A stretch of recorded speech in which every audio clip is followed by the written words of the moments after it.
A blessed day to all of you, dear friends, and also those fellow worshipers in other parts of the world joining us through this live stream. In the 80s, I think, when we were seminarians, appeared a book, spiritual book by a known spiritual writer, Henry Nouwen, with the title, The Wounded Healer. It was part of our spiritual readings then as seminarians. And one of the main affirmations or thesis of the book is that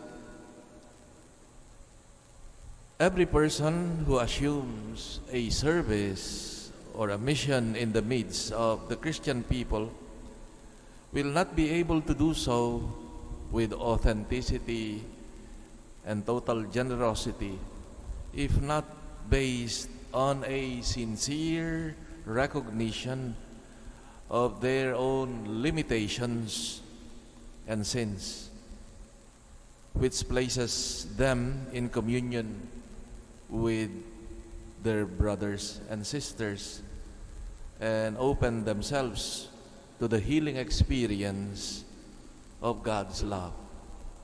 This experience is a new calling that prepares for the mission of transmitting that same love to one's brothers and sisters. In other words, we realize that a true mission does not start from a point of view of being sinless or being nakakaangat to the rest, but rather to realize that we all share the same woundedness. And it is only from that point of view that we can have compassion also to those who are undergoing the same journey in life. And this is a very important lesson especially for those of us who are into a certain mission in the church, to realize that we are all in the same boat, struggling, journeying towards salvation, healing. In today's gospel, we see the risen Lord approaching Peter, whom he had already entrusted with the mission of confirming his brothers and sisters in the faith. But this time he makes a new call. It would seem that it was not necessary for Jesus to entrust the mission to Peter again. But Jesus does see it fit to do so. Jesus knows that the hard and bitter experience of denial has wounded Peter's heart and conscience, and perhaps guilt, the feeling of unworthiness or the fear of not being able to overcome this fragility can leave this apostle discouraged without allowing him to live the mission with joy and generosity. For this reason, Jesus asked him 3 times about his love.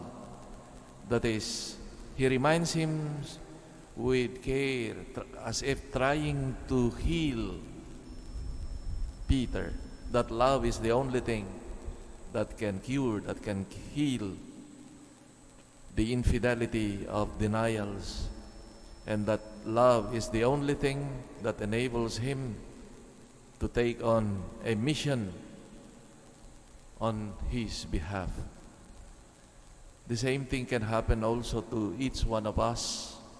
How many times we carry out our life's mission entrusted to us, burdened with our guilt, with our mistakes, our skepticism about our abilities and fear of not being able to overcome our weaknesses.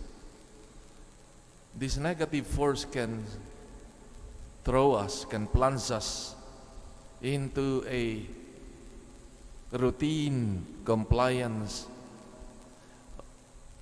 of our tasks and mission, in bitterness of the prostrated also, or in the superficiality of the foolish.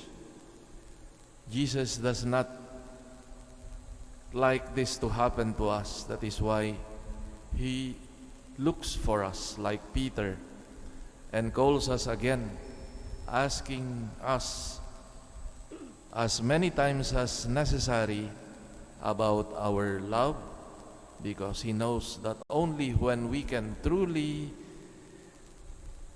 are in touch with that mysterious force within us, that we can be completely sincere to recognize our errors and to receive His love that can convert us and bring us, impel us to a new, renewed force for the mission. The gospel text ends with a very crisp "Follow me" of Jesus, that is new and firm. It is a call to which Peter responds from his simplicity, a simplicity of someone who knows himself weak, but from the security also of the love of the Lord. That is why Peter became a good shepherd who gave his life on the cross for the sheep of his master. As we come face to face with the Lord, with the burdens of our own conscience and weaknesses, the Lord repeats His call for all of us.